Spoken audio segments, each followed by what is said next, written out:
ഇന്ന് ദിവസം 177.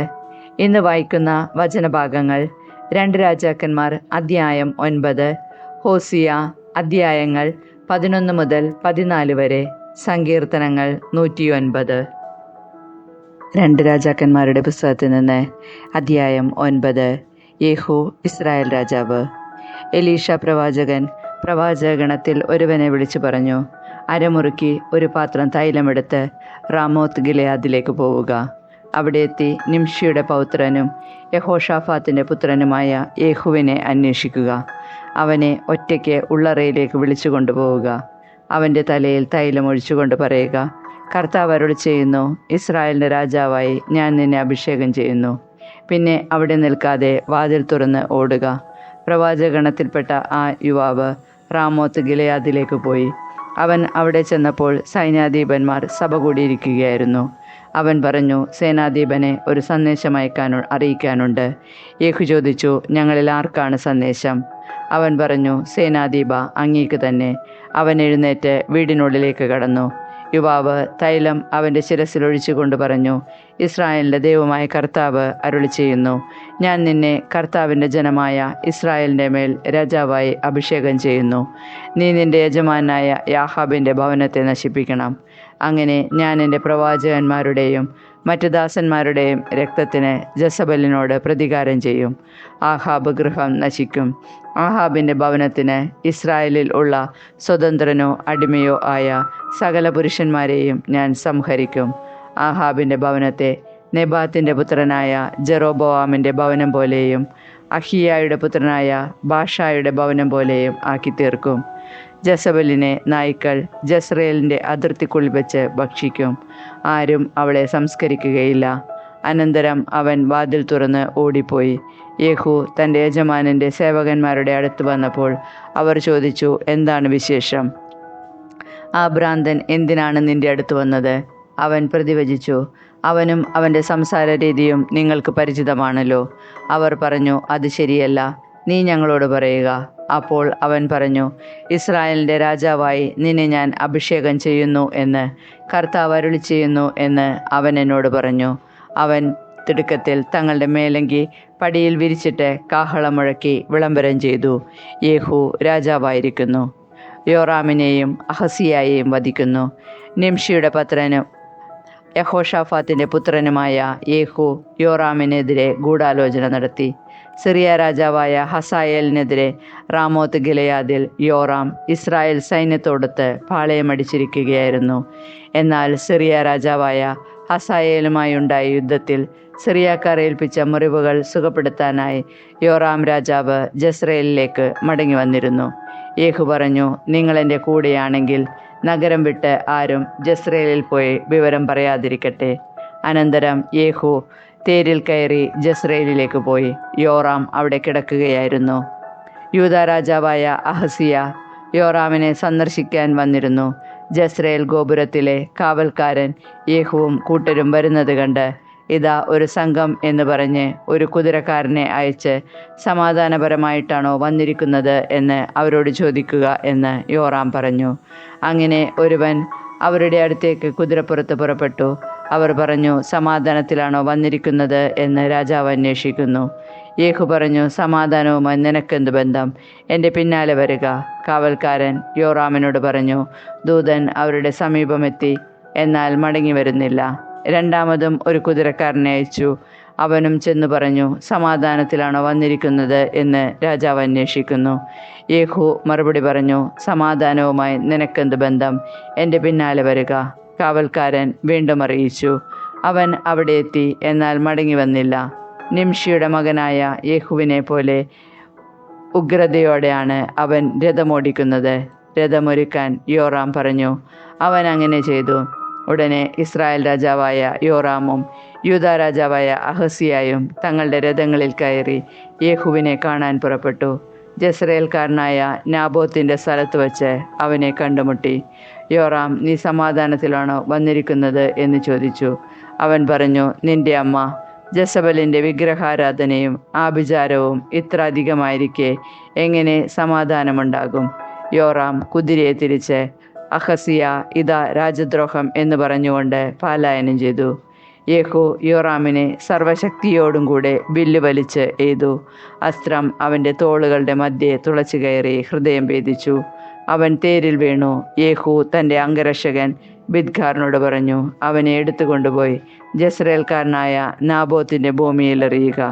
ഞാനും നീയും ഇരുവശങ്ങളിലും ആഹാബ് പിന്നിലുമായി സവാരി ചെയ്യുമ്പോൾ കർത്താവ് അവനെതിരെ അരുളി ചെയ്ത വചനം നീ ഓർക്കുക.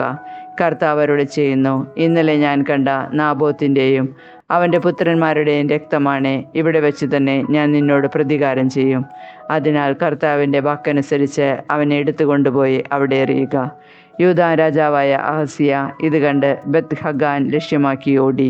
യേഹൂ പിന്തുടർന്ന് അവനെയും എയ്തു കൊല്ലുക എന്ന് പറഞ്ഞു. തേരോടിച്ചു പോകുന്ന അവനെ ഈബയാലിന് സമീപമുള്ള ഗൂർ കയറ്റത്തിൽ വെച്ച് അവർ എയ്തു. അവൻ മെഗിദോയിലേക്ക് പലായനം ചെയ്തു. അവിടെ വെച്ച് മരിച്ചു. ഭൃത്യൻ അവനെ തേരിൽ കിടത്തി ദാവീദിൻ്റെ നഗരമായ ജെറുസലേമിൽ കൊണ്ടുവന്ന് പിതാക്കന്മാരുടെ ശവകുടീരത്തിൽ അടക്കി. ആഹാബിൻ്റെ മകനായ യോറാമിൻ്റെ 11-ാം ഭരണവർഷം അഹസിയ യൂദായിൽ ഭരണമേറ്റു. ജസബേൽ വധിക്കപ്പെടുന്നു. യേഹൂ ജസ്രയേലിലെത്തിയെന്ന് ജസബൽ കേട്ടു. അവൾ കണ്ണെഴുതി മുടിയലങ്കരിച്ച് കിളിവാതിലിലൂടെ പുറത്തേക്ക് നോക്കി. യേഹൂ പടി കടന്നപ്പോൾ അവൾ ചോദിച്ചു, യജമാനഘാതക സിമ്രി, നീ സമാധാനത്തിലോ വന്നിരിക്കുന്നത്? അവൻ കിളിവാതിലേക്ക് മുഖമുയർത്തി ചോദിച്ചു, ആരാണ് എൻ്റെ പക്ഷത്തുള്ളത്? 2-3 അന്തഃപുരസേവകന്മാർ അവനെ നോക്കി. അവൻ പറഞ്ഞു, അവളെ താഴേക്കിറക്കുക. അവർ അങ്ങനെ ചെയ്തു. അവളുടെ രക്തം ചുവരിന്മേലും കുതിരപ്പുറത്തും ചിതറി. കുതിരകൾ അവളെ ചവിട്ടിത്തേച്ചു. യേഹൂ അകത്ത് കടന്ന് ഭക്ഷിച്ച് പാനം ചെയ്തു. പിന്നെ അവൻ പറഞ്ഞു, ഇനി ശപിക്കപ്പെട്ട ആ സ്ത്രീയുടെ കാര്യം നോക്കാം. അവളെ അടക്കം ചെയ്യണം. അവൾ രാജപുത്രിയാണല്ലോ. സംസ്കരിക്കാൻ ചെന്നപ്പോൾ അവളുടെ തലയോടും പാദങ്ങളും കൈപ്പത്തികളും അല്ലാതെ അവർ ഒന്നും കണ്ടില്ല. അവർ മടങ്ങി വന്ന് വിവരമറിയിച്ചപ്പോൾ അവൻ പറഞ്ഞു, തൻ്റെ ദാസൻ തിഷ്ബ്യനായ ഏലിയായിലൂടെ കർത്താവരോട് ചെയ്ത വചനം ഇതാണ്, ജസ്രയേലിൻ്റെ അതിർത്തിക്കുള്ളിൽ വെച്ച് ജസബലിൻ്റെ മാംസം നായ്ക്കൾ ഭക്ഷിക്കും. ജസബലിൻ്റെ ജഡം തിരിച്ചറിയാനാവാത്ത വിധം ജസ്രയേലിലെ വയലിൽ ചാണകം പോലെ കിടക്കും. ഇതാണ് ജസബൽ. ഹോസിയ പ്രവാചകന്റെ പുസ്തകത്തിൽ നിന്ന് അധ്യായം 11. തിരസ്കരിക്കപ്പെട്ട സ്നേഹം. ഇസ്രായേൽ ശിശുവായിരുന്നപ്പോൾ ഞാൻ അവനെ സ്നേഹിച്ചു. ഈജിപ്തിൽ നിന്ന് ഞാൻ എൻ്റെ മകനെ വിളിച്ചു. ഞാൻ അവരെ അടുക്കലേക്ക് വിളിക്കുന്തോറും അവർ എന്നിൽ നിന്ന് അകന്നു പോവുകയാണ് ചെയ്തത്. അവർ ബാൽദേവന്മാർക്ക് ബലിയും വിഗ്രഹങ്ങൾക്ക് ധൂപവും അർപ്പിച്ചു പോന്നു. എഫ്രായിമിനെ നടക്കാൻ പഠിപ്പിച്ചത് ഞാനാണ്. ഞാൻ അവരെ എൻ്റെ കരങ്ങളിലെടുത്തു. എന്നാൽ ഞങ്ങളെ സുഖപ്പെടുത്തിയത് ഞാനാണെന്ന് അവർ അറിഞ്ഞില്ല. കരുണയുടെ കയർ പിടിച്ച് ഞാൻ അവരെ നയിച്ചു, സ്നേഹത്തിൻ്റെ കയർ തന്നെ. ഞാൻ അവർക്ക് താടിയലിൽ നിന്ന് നുകം അയച്ചു കൊടുക്കുന്നവനായി. ഞാൻ കുനിഞ്ഞ് അവർക്ക് ഭക്ഷണം നൽകി. അവർ ഈജിപ്ത് ദേശത്തേക്ക് മടങ്ങും. അസീറിയ അവരുടെ രാജാവാകും. കാരണം എൻ്റെ അടുക്കിലേക്ക് മടങ്ങി വരാൻ അവർ വിസമ്മതിച്ചു. വാൾ അവരുടെ നഗരങ്ങൾക്കെതിരെ ആഞ്ഞു വീശും. നഗരകവാടങ്ങളുടെ ഓടാമ്പലുകൾ അത് തകർക്കും. കോട്ടയ്ക്കുള്ളിൽ വെച്ച് അവരെ അത് വിഴുങ്ങും. എൻ്റെ ജനം എന്നെ വിട്ടകലാൻ തിടുക്കം കാട്ടുന്നു. അതുകൊണ്ട് അവർക്ക് നുകം വച്ചിരിക്കുന്നു. ആരും അത് എടുത്തു മാറ്റുകയില്ല. എഫ്രായിം, ഞാൻ നിന്നെ എങ്ങനെ ഉപേക്ഷിക്കും? ഇസ്രായേൽ, ഞാൻ നിന്നെ എങ്ങനെ കൈവിടും? ഞാൻ നിന്നെ എങ്ങനെ അദ്മായെ പോലെയാക്കും? സെബോയിമിനോടെന്ന പോലെ നിന്നോടെങ്ങനെ പെരുമാറും? എൻ്റെ ഹൃദയം എന്നെ വിലക്കുന്നു. എൻ്റെ അനുകമ്പ ഊഷ്മളവും ആർദ്രവുമായിരിക്കുന്നു. ഞാൻ എൻ്റെ ഉഗ്രകോപം നടപ്പാക്കുകയില്ല. എഫ്രായിമിനെ വീണ്ടും നശിപ്പിക്കുകയില്ല. ഞാൻ ദൈവമാണ്, മനുഷ്യനല്ല. നിങ്ങളുടെ ഇടയിൽ വസിക്കുന്ന പരിശുദ്ധൻ തന്നെ. ഞാൻ നിങ്ങളെ നശിപ്പിക്കാൻ വരികയില്ല. അവർ കർത്താവിൻ്റെ പിന്നാലെ പോകും. അവിടുന്ന് സിംഹത്തെ പോലെ ഗർജിക്കും. അതെ, അവിടുന്ന് ഗർജിക്കും. അപ്പോൾ അവിടുത്തെ പുത്രന്മാർ പടിഞ്ഞാറ് നിന്ന് പേടിച്ച് വിറച്ചു വരും. ഈജിപ്തിൽ നിന്ന് പക്ഷികളെപ്പോലെയും അസീറിയ ദേശത്തു നിന്ന് പ്രാവുകളെപ്പോലെയും അവർ തിടുക്കത്തിൽ വരും. ഞാൻ അവരെ സ്വഭവനങ്ങളിലെത്തിക്കും. കർത്താവ് അരുളി ചെയ്യുന്നു. എഫ്രായിം വ്യാജം കൊണ്ടും ഇസ്രായേൽ ഭവനം വഞ്ചന കൊണ്ടും എന്നെ വലയം ചെയ്തിരിക്കുന്നു. എന്നാൽ യൂദായെ ഇന്നും ദൈവം അറിയുന്നു. അവൻ പരിശുദ്ധനായവനോട് വിശ്വസ്തത പുലർത്തുന്നു. ഹോസിയ പ്രവാചകന്റെ പുസ്തകത്തിൽ നിന്ന് അധ്യായം 12. ഇസ്രായേലിൻ്റെ പാപങ്ങൾ. എഫ്രായിം കാറ്റിനെ മേയ്ക്കുന്നു. ദിവസം മുഴുവൻ കിഴക്കൻ കാറ്റിനെ അനുധാവനം ചെയ്യുന്നു. അവർ വ്യാജവും അക്രമവും വർദ്ധിപ്പിക്കുന്നു. അസീറിയയുമായി ഉടമ്പടി ചെയ്യുന്നു. ഈജിപ്തിലേക്ക് എണ്ണ കൊണ്ടുപോകുന്നു. കർത്താവിന് യൂദായ്ക്കെതിരെ ഒരു ആരോപണമുണ്ട്. യാക്കോബിനെ അവൻ്റെ മാർഗങ്ങൾക്കനുസൃതമായി അവിടുന്ന് ശിക്ഷിക്കും. അവന് പ്രവൃത്തികൾക്ക് തക്ക പ്രതിഫലം നൽകും. ഉദരത്തിൽ വെച്ച് അവൻ സഹോദരൻ്റെ കുതികാൽ പിടിച്ചു. പുരുഷപ്രായമായപ്പോൾ അവൻ ദൈവത്തോട് പൊരുതി. അവൻ ദൈവദൂതനോട് പൊരുതി ജയിച്ചു. കരഞ്ഞ് അവൻ്റെ അനുഗ്രഹം യാചിച്ചു. ബഥേലിൽ വെച്ച് അവൻ ദൈവത്തെ ദർശിച്ചു. അവിടെ വെച്ച് ദൈവം അവനോട് സംസാരിച്ചു. സൈന്യങ്ങളുടെ ദൈവമായ കർത്താവെന്നാണ് അവിടുത്തെ നാമം. ആകയാൽ നിന്റെ ദൈവത്തിൻ്റെ സഹായത്തോടെ തിരിച്ചു വരിക. നീതിയും സ്നേഹവും മുറുകെ പിടിക്കുക. നിന്റെ ദൈവത്തിനു വേണ്ടി നിരന്തരം കാത്തിരിക്കുക. കയ്യിൽ കള്ളത്തുലാസുള്ള വ്യാപാരി മർദ്ദനപ്രിയനാണ്. എഫ്രായിം പറഞ്ഞു, ഞാൻ ധനവാനാണ്, ഞാൻ എനിക്ക് വേണ്ടി ധനം സമ്പാദിച്ചു. എന്നാൽ അവൻ്റെ സമ്പത്ത് എല്ലാം കൊടുത്താലും അവൻ്റെ തിന്മയ്ക്ക് പരിഹാരമാവുകയില്ല. നീ ഈജിപ്ത് ദേശത്തായിരുന്ന നാൾ മുതൽ ഞാനാണ് നിന്റെ ദൈവമായ കർത്താവ്. പഴയ നാളുകളിലെന്ന പോലെ നിങ്ങളെ ഞാൻ വീണ്ടും കൂടാരങ്ങളിൽ വസിപ്പിക്കും. ഞാൻ പ്രവാചകന്മാരോട് സംസാരിച്ചു, ദർശനത്തിനുമേൽ ദർശനമരുളിയതും പ്രവാചകന്മാർ വഴി അന്യോപദേശങ്ങൾ നൽകിയതും ഞാനാണ്. ഗിലെയാദിൽ അകൃത്യമില്ലേ? അവർ ശൂന്യതയിലാഴും. ഗിൽഗാലിൽ അവർ കാളകളെ ബലി കഴിക്കുന്നില്ലേ? അവരുടെ ബലിപീഠങ്ങൾ വയലിലെ ഉഴവുചാലിലുള്ള കൽക്കൂമ്പാരങ്ങൾ പോലെ ആയിത്തീരും. യാക്കോബ് ആരാം ദേശത്തേക്ക് പലായനം ചെയ്തു. അവിടെ ഇസ്രായേൽ ഭാര്യയെ നേടാൻ വേണ്ടി ജോലി ചെയ്തു. ഭാര്യയെ സമ്പാദിക്കാൻ വേണ്ടി അവൻ ആടുകളെ മേയിച്ചു. ഒരു പ്രവാചകൻ വഴി കർത്താവ് ഇസ്രായേലിനെ ഈജിപ്തിൽ നിന്ന് കൊണ്ടുവന്നു. ഒരു പ്രവാചകനാൽ അവർ സംരക്ഷിക്കപ്പെടുകയും ചെയ്തു. എഫ്രായിം കഠിനമായ പ്രകോപനമുണ്ടാക്കി. ആകയാൽ രക്തത്തിനുള്ള ശിക്ഷ കർത്താവ് അവൻ്റെ മേൽ ചൊരിയും. അവൻ്റെ നിന്ദനങ്ങൾ അവനിലേക്ക് തന്നെ തിരിച്ചു ചെല്ലും. ഹോസിയ പ്രവാചകന്റെ പുസ്തകത്തിൽ നിന്ന് അധ്യായം 13. ഇസ്രായേലിൻ്റെ അന്തിമവിധി. എഫ്രായിം സംസാരിച്ചപ്പോൾ ആളുകൾ വിറച്ചു. അവർ ഇസ്രായേലിൽ സമുന്നതനായിരുന്നു. എന്നാൽ ബാൽ നിമിത്തം അവൻ പാപം ചെയ്തു. അവൻ മരിച്ചു. അവർ ഇപ്പോൾ കൂടുതൽ പാപം ചെയ്യുന്നു. തങ്ങൾക്ക് വേണ്ടി വാർപ്പ് വിഗ്രഹങ്ങൾ നിർമ്മിക്കുന്നു. വെള്ളി കൊണ്ട് വിദഗ്ധമായി നിർമ്മിച്ച ബിംബങ്ങൾ. അവയെല്ലാം ശില്പിയുടെ കരവേല മാത്രം. അവയ്ക്ക് ബലിയർപ്പിക്കാൻ അവർ ആവശ്യപ്പെടുന്നു. മനുഷ്യർ കാളക്കുട്ടികളെ ചുംബിക്കുന്നു. അതുകൊണ്ട് അവർ പ്രഭാതത്തിലെ മൂടൽ മഞ്ഞ് പോലെയോ മെതിക്കളത്തിൽ നിന്ന് പറത്തിക്കളയുന്ന പതിര് പോലെയോ പുകക്കുഴലിൽ നിന്നുയരുന്ന പുക പോലെയോ ആയിത്തീരും. നീ ഈജിപ്ത് ദേശത്തായിരുന്ന നാൾ മുതൽ നിന്റെ ദൈവമായ കർത്താവ് ഞാനാണ്. എന്നെയല്ലാതെ മറ്റൊരു ദൈവത്തെ നീ അറിയുന്നില്ല. ഞാനല്ലാതെ മറ്റൊരു രക്ഷകനില്ല. മരുഭൂമിയിൽ വെച്ച് വരണ്ട ദേശത്ത് വെച്ച് നിന്നെ അറിഞ്ഞത് ഞാനാണ്. എന്നാൽ അവർ ഭക്ഷിച്ച് തൃപ്തരായപ്പോൾ അവരുടെ ഹൃദയം അഹങ്കരിക്കുകയും അവർ എന്നെ വിസ്മരിക്കുകയും ചെയ്തു. ആകയാൽ ഞാൻ അവർക്ക് ഒരു സിംഹത്തെ പോലെയായിരിക്കും. പുള്ളിപ്പുലിയെപ്പോലെ വഴിയരികിൽ ഞാൻ പതിയിരിക്കും. കുഞ്ഞുങ്ങൾ അപഹരിക്കപ്പെട്ട കരടിയെപ്പോലെ ഞാൻ അവരുടെ മേൽ ചാടി വീഴും. അവരുടെ മാറിടം ഞാൻ വലിച്ചു കീറും. സിംഹത്തെപ്പോലെ ഞാൻ അവിടെ വച്ച് അവരെ വിഴുങ്ങും. വന്യമൃഗത്തെപ്പോലെ അവരെ ഞാൻ ചീന്തിക്കളയും. ഇസ്രായേൽ, നിന്നെ ഞാൻ നശിപ്പിക്കും. ആർക്ക് നിന്നെ സഹായിക്കാൻ കഴിയും? നിന്നെ രക്ഷിക്കാൻ നിന്റെ രാജാവ് എവിടെ? നിന്നെ സംരക്ഷിക്കാൻ പ്രഭുക്കന്മാരെവിടെ?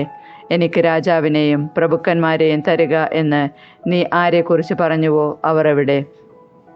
എൻ്റെ കോപത്തിൽ നിനക്ക് ഞാൻ രാജാക്കന്മാരെ തന്നു. എൻ്റെ ക്രോധത്തിൽ ഞാൻ അവരെ നീക്കം ചെയ്തു. എഫ്രായിമിൻ്റെ അകൃത്യങ്ങൾ രേഖപ്പെടുത്തിയിട്ടുണ്ട്. അവൻ്റെ പാപത്തിൻ്റെ കണക്ക് സൂക്ഷിച്ചിട്ടുണ്ട്. അവന് വേണ്ടിയുള്ള ഈറ്റുനോവ് തുടങ്ങി. പക്ഷേ അവൻ ബുദ്ധിഹീനനായ ശിശുവാണെന്ന് തെളിയിച്ചു. അവൻ യഥാസമയം പുറത്തേക്ക് വരുന്നില്ല. പാതാളത്തിൻ്റെ പിടിയിൽ നിന്ന് ഞാൻ അവരെ വിടുവിക്കുകയോ മരണത്തിൽ നിന്ന് ഞാൻ അവർക്ക് മോചനമരുളുകയോ? മരണമേ, നിന്റെ മഹാമാരികളെവിടെ? പാതാളമേ, നിന്റെ സംഹാരമെവിടെ? അനുകമ്പ എൻ്റെ കണ്ണിൽ നിന്നും അപ്രത്യക്ഷമായിരിക്കുന്നു. ഞാങ്ങണ പോലെ അവൻ തഴച്ചു വളർന്നാലും കിഴക്കൻ കാറ്റ്, കർത്താവിൻ്റെ കാറ്റ് മരുഭൂമിയിൽ നിന്നുയരും. അവൻ്റെ നീരുറവ വറ്റിപ്പോകും. അവൻ്റെ അരുവി വരണ്ടുപോകും. അതവൻ്റെ ഭണ്ഡാരത്തിൽ വിലപിടിപ്പുള്ളതെല്ലാം കവർന്നെടുക്കും. സമരിയ തൻ്റെ തെറ്റിന് ശിക്ഷയേൽക്കണം. അവൾ തൻ്റെ ദൈവത്തെ ധിക്കരിച്ചു. അവർ വാളിനിരയാകും. അവരുടെ കുഞ്ഞുങ്ങളെ നിലത്തടിച്ചു കൊല്ലും. അവരുടെ ഗർഭിണികളെ കുത്തിപ്പിളരും. ഹോസിയ പ്രവാചകന്റെ പുസ്തകത്തിൽ നിന്ന് അധ്യായം 14. അനുതാപവും നവജീവനും. ഇസ്രായേൽ, നിന്റെ ദൈവമായ കർത്താവിങ്കിലേക്ക് തിരിച്ചു വരിക. നിന്റെ അകൃത്യങ്ങൾ മൂലമാണ് നിനക്ക് കാലിടറിയത്. കുറ്റമേറ്റു പറഞ്ഞ് കർത്താവിൻ്റെ അടുക്കിലേക്ക് തിരിച്ചു വരിക. അവിടത്തോട് പറയുക, അകൃത്യങ്ങൾ അകറ്റണമേ. നന്മയായത് അവിടുന്ന് സ്വീകരിച്ചാലും ഞങ്ങളുടെ അധരഫലങ്ങൾ ഞങ്ങൾ അർപ്പിക്കും. അസീറിയായ്ക്ക് ഞങ്ങളെ രക്ഷിക്കാനാവുകയില്ല. സവാരി ചെയ്യാൻ ഞങ്ങൾ കുതിരകളെ തേടുകയില്ല. ഞങ്ങളുടെ കരവേലകളെ ഞങ്ങളുടെ ദൈവമേ എന്ന് ഒരിക്കലും വിളിക്കുകയില്ല.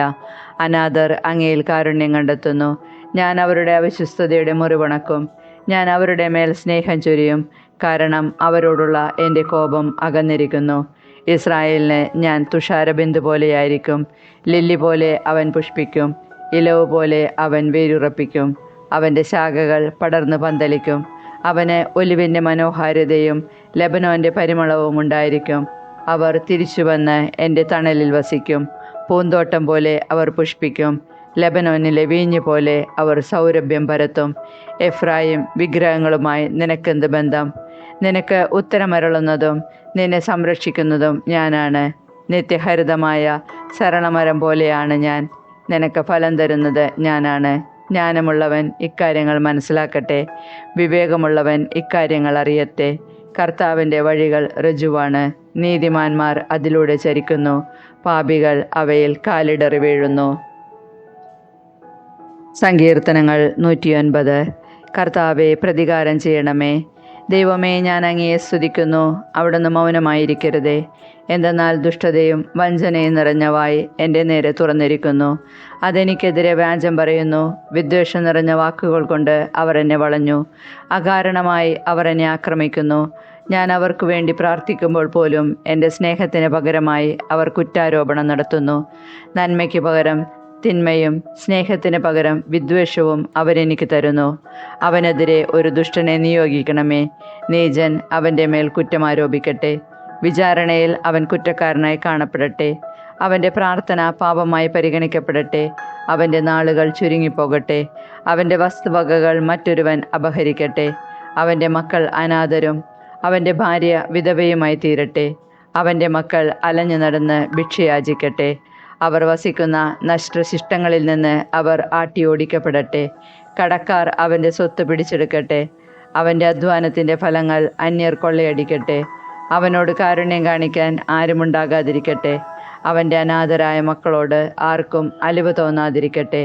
അവൻ്റെ വംശം അറ്റുപോകട്ടെ. 2-ാം തലമുറയിൽ അവൻ്റെ പേര് മാഞ്ഞു പോകട്ടെ.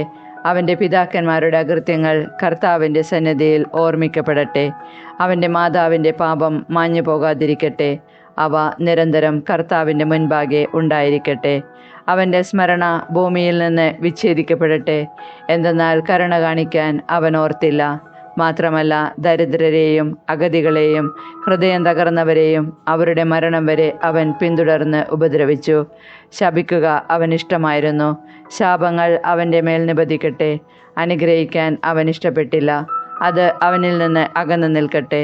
വസ്ത്രമെന്ന പോലെ അവൻ ശാപമണിഞ്ഞു. അത് ജലം പോലെ അവൻ്റെ ശരീരത്തിലും എണ്ണ പോലെ അവൻ്റെ അസ്ഥികളിലും കിനിഞ്ഞിറങ്ങട്ടെ. അത് അവൻ അണിയുന്ന അങ്കി പോലെയും നിത്യം ധരിക്കുന്ന അരപ്പട്ട പോലെയും ആയിരിക്കട്ടെ. എനിക്കെതിരായി തിന്മ സംസാരിക്കുകയും എൻ്റെ മേൽ കുറ്റം ആരോപിക്കുകയും ചെയ്യുന്നവർക്ക് കർത്താവിൽ നിന്നുള്ള പ്രതിഫലം ഇതായിരിക്കട്ടെ. എന്നാൽ എൻ്റെ കർത്താവായ ദൈവമേ, എന്നോട് അങ്ങയുടെ നാമത്തിനൊത്ത വിധം പ്രവർത്തിക്കണമേ. അങ്ങയുടെ വിശിഷ്ടമായ കാരുണ്യത്തെ പ്രതി എന്നെ മോചിപ്പിക്കണമേ. ഞാൻ ദരിദ്രനും അഗതിയുമാണ്. എൻ്റെ ഹൃദയം നുറുങ്ങിയിരിക്കുന്നു. സായാഹ്നത്തിലെ നിഴൽ പോലെ ഞാൻ കടന്നു പോകുന്നു. വെട്ടുകിളിയെ എന്ന പോലെ എന്നെ കുടഞ്ഞെറിയുന്നു. ഉപവാസം കൊണ്ട് എൻ്റെ കാൽമുട്ടുകൾ ദുർബലമായിരിക്കുന്നു. ഞാൻ എല്ലും തോലുമായിരിക്കുന്നു. എൻ്റെ മേൽ കുറ്റം ആരോപിക്കുന്നവർക്ക് ഞാൻ നിന്ദാപാത്രമാണ്. അവർ എന്നെ കാണുമ്പോൾ പരിഹാസപൂർവ്വം തലകുലുക്കുന്നു. എൻ്റെ ദൈവമായ കർത്താവെ, എന്നെ സഹായിക്കണമേ. അങ്ങയുടെ കാരുണ്യത്തിനൊത്ത വിധം എന്നെ രക്ഷിക്കണമേ. കർത്താവെ, ഇത് അങ്ങയുടെ കരമാണെന്നും അവിടുന്നാണിത് ചെയ്തതെന്നും അവർ അറിയട്ടെ. അവർ ശപിച്ചുകൊള്ളട്ടെ. എന്നാൽ അവിടുന്ന് അനുഗ്രഹിക്കണമേ. എൻ്റെ എതിരാളികൾ ലജ്ജിതരാകട്ടെ. അങ്ങയുടെ ദാസൻ സന്തുഷ്ടനാകട്ടെ. എന്നിൽ കുറ്റം ആരോപിക്കുന്നവർ അപമാനം ധരിക്കട്ടെ. ഒരു പുതപ്പെന്ന പോലെ അത് പൊതിയട്ടെ. എൻ്റെ അധരങ്ങൾ കർത്താവിന് ഏറെ കൃതജ്ഞതയർപ്പിക്കും. ജനക്കൂട്ടത്തിൻ്റെ നടുവിൽ ഞാൻ അവിടുത്തെ പ്രകീർത്തിക്കും. മരണശിക്ഷയ്ക്ക് വിധിക്കുന്നവരിൽ നിന്ന് രക്ഷിക്കാൻ അഗതിയുടെ വലതുവശത്ത് അവിടുന്ന് നിൽക്കും.